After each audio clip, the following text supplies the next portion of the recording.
Hey guys, so I'm gonna try to summarize 10 years in the process of like a few minutes and also do it while I am like having a brain fog because I always am. So let me try.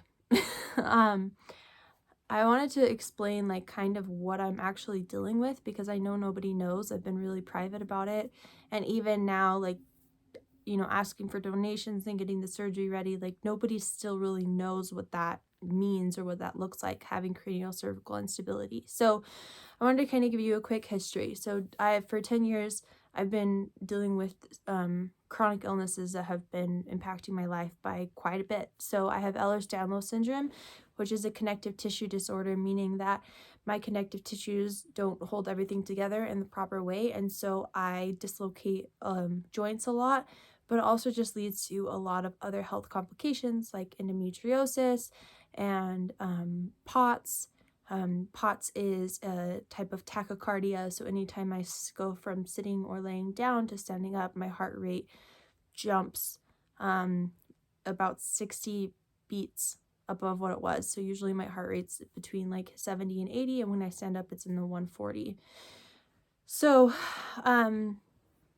that's one thing. And then the temperature regulation, like I can't handle heat and cold outside very well, and even inside I'd go from like having like tons of like being really sweaty and having night sweats to then like a few hours later, a different day, being so cold that I would need like 5 blankets and tons of layers and literally put a snowsuit on and would still be freezing. I've had a lot of weakness, so as a hairstylist, I would be doing like people's hair and be curling the hair and my hand would just drop, so I'd have to like hurry and catch it with the other arm. And then it progressed to where like both arms were really weak, and then my legs started to go weak, and then I spent weeks being completely paralyzed from the waist down, with episodes of being paralyzed above the waist. My husband like had multiple times where he had to carry me to the bathroom and feed me. I learned how to like transfer from a wheelchair a lot better. I was able to be like a little more independent in the wheelchair, but still really weak. Um, After I started having the paralysis, that progressed into seizures, and the seizures I would seize, and then I would look like I'm sleeping, but I'd be completely conscious but unable to speak, move, like open my eyes often, and sometimes that would last up to several hours. Like that could last 3 to 5 hours of me seizing and being unable to respond. We did a lot of testing for the seizures and they came back as non-epileptic. And then we found out about the cranial cervical instability and found out that anytime I turn my head to the left or to the right, that I'm cutting off the blood supply to my brain, which is why I've been seizing and having paralysis and so much weakness, because it depends on what part is being compressed or like how my body's responding to it. The issue with the cranial cervical instability is that it pushes on my vagus nerves, which are the main nerves like that go through your body and connect to all the other things, and your spinal cord, which obviously important, and your blood supply. So depending on what like area is, like how my neck is shifted or how I turn my head, I can experience a lot of different symptoms, either to like having heart racing and chest pain, like my heart will skip a beat or kind of go out of rhythm temporarily, or I'll go like really weak and just randomly fall. Josh has had to catch me more times than I can count. I can't be left home alone right now because if I am, there's been times that I've been throwing up and I like am too weak to turn my body over, and so I would be like choking on my own vomit, which is awful. I've had times where I am seizing, and when I seize, then I stop breathing, and there were too many seizures like back to back that I was being deprived of oxygen, and like my whole body would go tingly.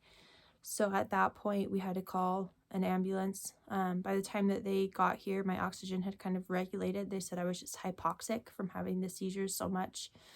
I've been to several ERs, but this is something they just don't know how to deal with. There are only, I think there's like 3, there might be a few more surgeons that will do this a fusion in C1 and C2 in the US, like this high up, and mine is one of the more severe cases. And so we looked at a few different surgeons, but a typical fusion, they remove the bones and they replace it with metal. And when you have Ehlers-Danlos syndrome, everything is weak and loose. So like my C5 and C4 are also unstable. And the people who have had them replaced with metal often have the C4 and C5 go completely out of whack and need another fusion and don't experience much relief with it. So we found a surgeon that does a bone fusion where he has 2 screws that he screws in from C1 to C2 to C1, and then he puts like a bone solution that he gets from like grinding part of your skull for the bone and applies that between C1 and C2, and that is eventually fuses into one bone. I would get like so much fluid buildup in my head that I'd have tons of pressure headaches and blurry vision. Right now I'm on a medication that reduces the spinal fluid in my brain, which is making it so that I don't go into paralysis and that my very blurry vision and like headaches and pains from the swelling is decreased. I'm also on an anti-seizure medication, which is reducing them. From like seizing all day to now I only have a couple of seizures a day, but they've gotten more intense with time.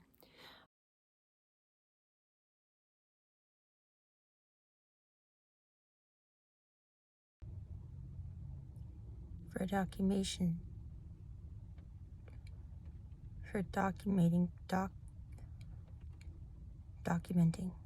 sake. This is what my face looks like right now. It doesn't look that bad, but like this eye is really heavy and this cheek feels like it's low.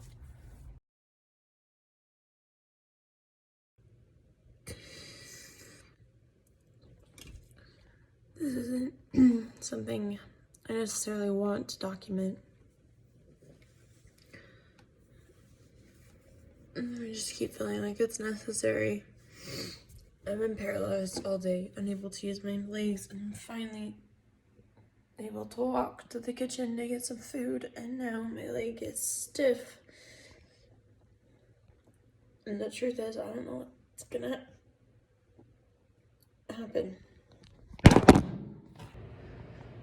Well, what happened is I was falling and I have to make it all the way over there. Just my arms.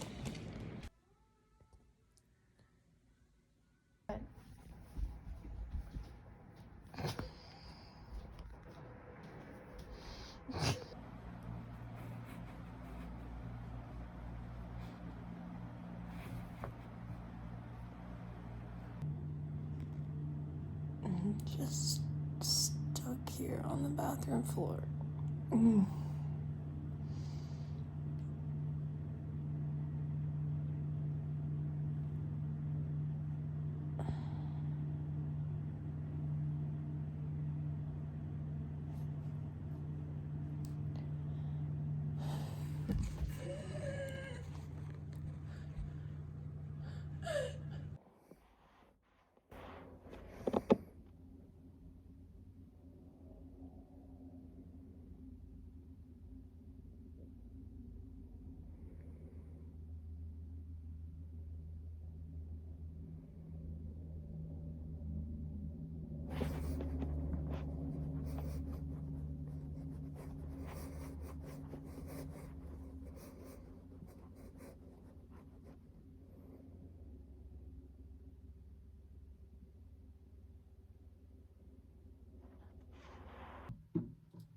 I'll be out in a little bit, love.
Three, two, one. The floor is lava. It can also be fun. Before long, bell, both cubs and teachers have done pretty well. So hop on the bus.